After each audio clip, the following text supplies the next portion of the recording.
मानव सभ्यता के विकास के साथ साथ व्यापार और उद्योग का भी विकास हुआ। आज हम यहाँ व्यापार और उद्योग क्या है इस बारे में जानकारी प्राप्त करेंगे। व्यापार पुल्लिंग संज्ञा शब्द है। शब्दकोशों में इसके अनेक अर्थ मिलते हैं। कार्य, काम, कारोबार, क्रिया, व्यवसाय, प्रयोग, अभ्यास, प्रभाव, आचरण, व्यवहार आदि अनेक अर्थों में इस शब्द का प्रयोग किया जाता है। इन विभिन्न अर्थों में से व्यवसाय अर्थ अधिक ग्रहण किया जाता है। इस प्रकार व्यापार का अभिप्राय क्रय विक्रय, लेन देन, आयात निर्यात आदि आर्थिक लाभ हानि से जुड़ी क्रियाओं को इंगित करता है। व्यापार मानव सभ्यता के विकास का परिणाम है। अति प्राचीन काल में मनुष्य की आवश्यकताएं अत्यंत सीमित थीं। वह एक प्रकार से स्वावलंबी था तथा अपने लिए भोजन, वस्त्र एवं आवास की व्यवस्था स्वयं कर लेता था।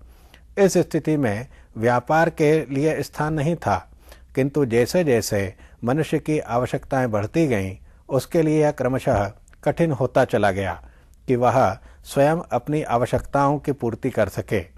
वह विशिष्टीकरण की ओर गया और उसने स्वनिर्मित वस्तुओं का अन्य आवश्यक वस्तुओं से विनिमय करके व्यापार का शुभारंभ किया।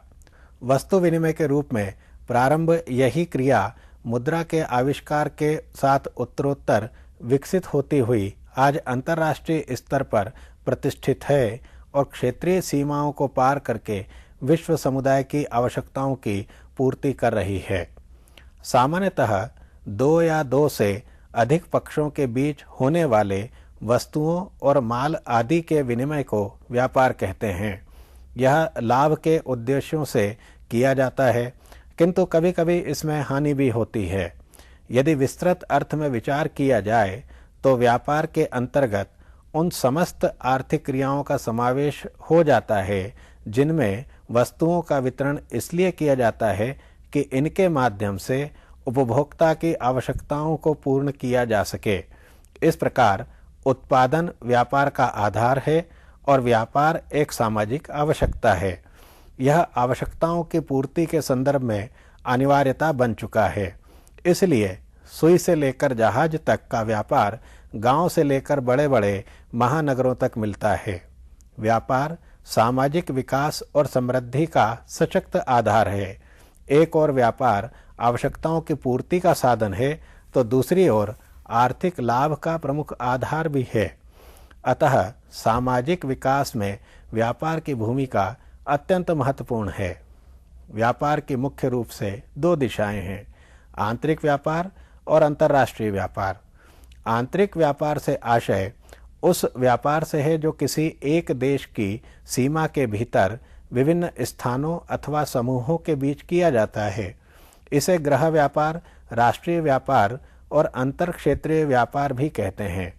प्रसिद्ध अर्थशास्त्री हेवरलर ने गृह व्यापार को परिभाषित करते हुए लिखा है, गृह व्यापार का अर्थ साधारण तौर पर उस क्षेत्र के भीतर व्यापार से है जिसकी समृद्धि संबंधित सरकार की सीमा में आता है। इससे स्पष्ट है कि गृह व्यापार राष्ट्रीय सीमाओं में होने वाला वह व्यापार है जो उसी राष्ट्र के निवासियों का हित साधन करता है। इससे राष्ट्र को कोई हानि नहीं होती, क्योंकि जो भी लाभ हानि होती है वह राष्ट्र के अपने नागरिकों के मध्य होती है। अंतर्राष्ट्रीय व्यापार की स्थिति आंतरिक व्यापार से भिन्न होती है। इसके अंतर्गत दो या दो से अधिक राष्ट्रों के बीच वस्तुओं और सेवाओं का विनिमय किया जाता है। इसे बाह्य व्यापार एवं विदेशी व्यापार भी कहते हैं। वस्तुतः गृह व्यापार एवं विदेशी व्यापार की विभाजन रेखा एक देश की सीमा होती है। उस सीमा के अंदर होने वाला व्यापार गृह व्यापार कहलाता है, जबकि उस सीमा के बाहर विभिन्न देशों के साथ किया जाने वाला व्यापार विदेश व्यापार कहलाता है। इस व्यापार में आयात और निर्यात का स्थान विशेष महत्व का होता है, क्योंकि किसी देश की लाभ हानि का गणित इन पर अधिक निर्भर होता है। अंतर्राष्ट्रीय स्तर पर आयात करते हुए कोई देश अपने नागरिकों की आवश्यकताओं की पूर्ति तो कर देता है, किंतु बदले में मूल्य चुकाने के कारण उसे आर्थिक हानि सहनी होती है। इसके विपरीत निर्यात में कोई देश विदेशी मुद्रा प्राप्त करके अधिक लाभान्वित होता है। समग्रतः अंतर्राष्ट्रीय व्यापार आज विश्व के प्रत्येक देश की आवश्यकता है। वैश्विक उदारीकरण के इस युग में यह अकल्पनीय है कि कोई देश बिना अंतर्राष्ट्रीय व्यापार के अपने नागरिकों की समस्त आवश्यकताएं पूर्ण कर सकता है। अतः अंतर्राष्ट्रीय व्यापार का महत्व अनिर्वचनीय है। यहाँ शब्द आया है वैश्विक उदारीकरण।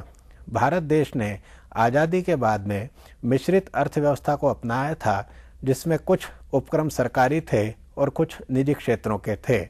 कालांतर में सन 1992 में भारत ने उदारीकरण की प्रक्रिया को अपनाया और वह विश्व समुदाय के साथ जुड़ गया। इस कारण से वह अपने उपभोक्ताओं को अंतर्राष्ट्रीय स्तर की गुणवत्तापूर्ण वस्तुएं उपलब्ध कराने में कामयाब हो पाया है। उसके यहाँ के नागरिक अंतर्राष्ट्रीय स्तर पर निर्यात कर विदेशी मुद्रा कमाने में महत्वपूर्ण भूमिका निभा रहे हैं। अंतर्राष्ट्रीय व्यापार भौगोलिक विशिष्टीकरण का परिणाम भी है। विभिन्न देशों के बीच में प्राकृतिक संसाधनों का असमान वितरण होने से सभी देश सारी वस्तुओं का उत्पादन न तो सस्ते में कर सकते हैं और न ही समान रूप से अच्छी तरह कर सकते हैं। इसके साथ ही विभिन्न राष्ट्रों के बीच में उत्पत्ति के साधनों, विशेष रूप से श्रम में गतिशीलता का अभाव रहता है, जबकि एक ही देश में इनमें आसानी से गतिशीलता पाई जाती है। श्रम विभाजन, कच्चे माल की उपलब्धि, प्राकृतिक संसाधनों का अधिकतम उपयोग आदि अन्य अनेक तत्व भी व्यापार की दिशाओं को प्रभावित करते हैं। यातायात और संचार के साधनों में वृद्धि के साथ ही व्यापार का महत्व निरंतर बढ़ता जा रहा है। जीवन स्तर में वृद्धि व्यापार के कारण ही संभव हो पाई है। व्यापार का महत्व केवल सस्ती और विविध वस्तुओं को उपलब्ध कराने तक ही सीमित नहीं है, वरन देश में आर्थिक विकास को गतिशील बनाने में भी इनका योगदान महत्वपूर्ण समझा जाता है। देश में अकाल और खाद्यान्न के अभाव की स्थिति निर्मित होने पर व्यापार के माध्यम से खाद्यान्न की आपूर्ति की जाती है। औद्योगिक विकास का आधार भी व्यापार पर निर्भर करता है। विश्व स्तर पर मूल्यों की समानता का निर्धारण व्यापार के कारण संभव होता है। इस प्रकार से व्यापार विभिन्न क्षेत्रों में आर्थिक विकास का मार्ग प्रशस्त करता है। व्यापार न केवल आर्थिक विकास का पुष्ट आधार है, बल्कि अनेक अनार्थिक लाभों का द्वार भी है। यह एक स्थापित ऐतिहासिक तथ्य है कि व्यापार के माध्यम से विभिन्न देश पारस्परिक संपर्क स्थापित करते हैं। व्यापार के कारण ही अर्ध विकसित देश विकसित देश के संपर्क में आए हैं और इससे वहां नई सभ्यता और विकसित अभिरुचियों का सूत्रपात हुआ है। प्रसिद्ध अर्थशास्त्री एडम स्मिथ का कथन है कि विश्व में सभ्यता और संस्कृति विदेशी व्यापार के माध्यम से ही विकसित हो सकी है। इसी आधार पर अंतर्राष्ट्रीय व्यापार को सभ्यता की बड़ी एजेंसी कहा जाता है। व्यापार ने अंतर्राष्ट्रीय स्तर पर ज्ञान को भी दूर दूर तक फैलाया है। व्यापार अंतर्राष्ट्रीय स्तर पर निर्धन देशों को अपने से अधिक समृद्ध देशों की सफलताओं और असफलताओं से सीख लेने का अवसर प्रदान करता है। इस प्रकार वह अनेक विकास की गति बढ़ाने में सहायक होता है। व्यापार विभिन्न क्षेत्रों, देशों और समाजों के मध्य नवीन विचारों के जागरण में भी सहायता करता है। पिछड़ी जातियों, निर्धन देशों और अल्प विकसित समाजों के नागरिकों की सोच और आदतें बदलने में व्यापार की भूमिका सदैव से ही प्रभावशाली रही है। प्राचीन काल में आर्यों ने व्यापार के माध्यम से दूर दूर तक आर्य संस्कृति की ज्योति प्रसारित की थी। 19वीं शताब्दी में व्यापार के लिए आए अंग्रेजों ने भारत में नव जागरण का सूत्रपात करके यहाँ कुरीतियों को मिटाने में अपूर्व योगदान दिया था।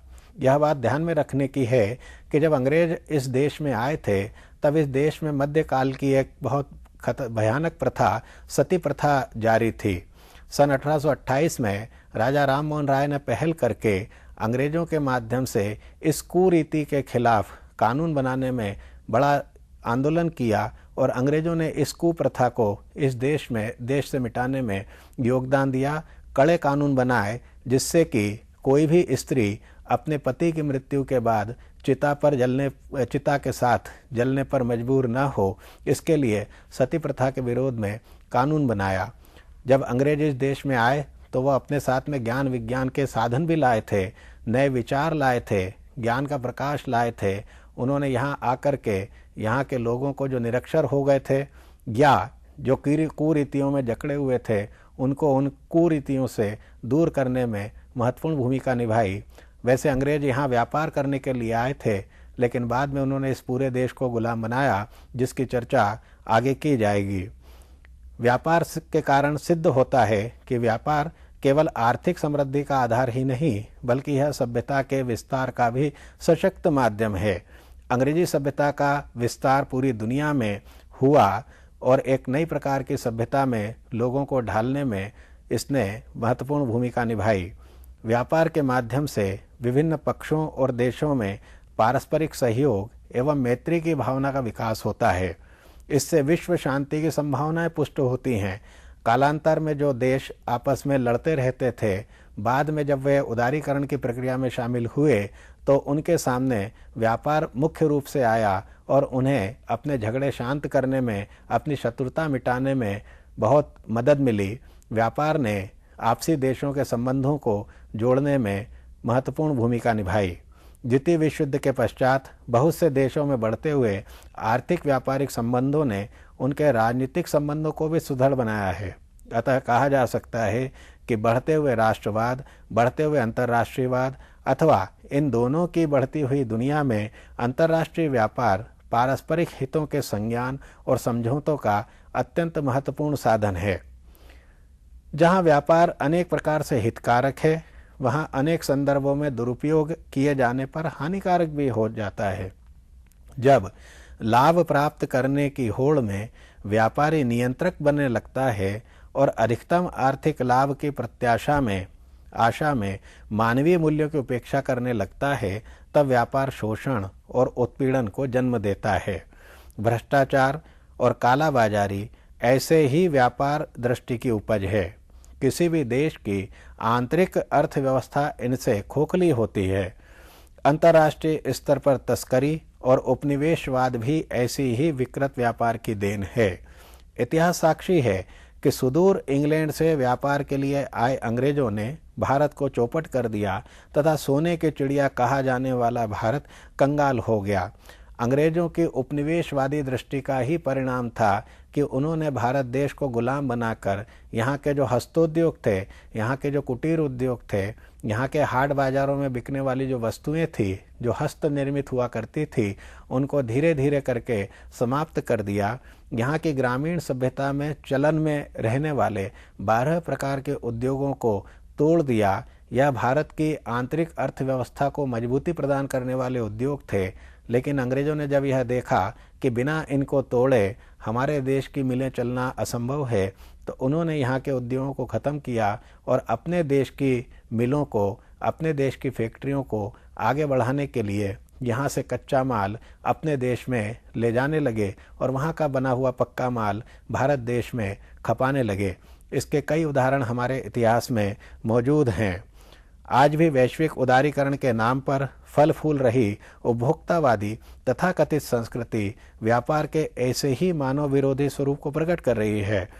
कितने ही अर्ध विकसित देशों की अर्थव्यवस्था पश्चिमी देशों की गुलाम बनती जा रही है। व्यापार के इस मानव मूल्य विहीन विस्तार पर नियंत्रण आवश्यक है। व्यापार और व्यापारिक दृष्टि की अतिशयता कभी कभी व्यक्ति की मनुष्यता पर भी प्रश्न चिन्ह लगा देती है। केवल लाभ के लोभ में फंसा मनुष्य अपने व्यक्तिगत सुख चैन को खो देता है। उसका खाना पीना, सोना जागना, घूमना फिरना सब अनियमित सा हो जाता है। उसके स्वास्थ्य पर इसका प्रतिकूल प्रभाव पड़ता है। पारिवारिक जीवन भी इस कारण नीरस होता हुआ देखा जाता है। व्यापार की यह अधिकता मनुष्य से उसका सहज जीवन छीन लेती है। जीवन में बढ़ती व्यापारिकता जनित अमानवीयता की भर्त्सना करते हुए महात्मा गांधी ने लिखा है, हम सारे दिन अपने व्यापार का ही विचार करने के लिए पैदा नहीं हुए हैं। व्यापार एक साधन है। जब यह साध्य के रूप में हमारे ऊपर छा जाता है, तब हम गुलाम बन जाते हैं। नवजीवन 21 सितंबर 1919 को महात्मा गांधी ने यह बात लिखी थी। महात्मा गांधी की यह सीख ध्यान देने योग्य है, क्योंकि मनुष्य का जीवन सहज मानवीय वृत्तियों के साथ जीने के लिए है, कृत्रिम व्यावसायिकता को समर्पित करने के लिए नहीं। व्यापार के माध्यम से अधिकाधिक अर्थोपार्जन करना मनुष्य जीवन का लक्ष्य और साध्य नहीं है। उसका साध्य मानसिक सुख और शांति है।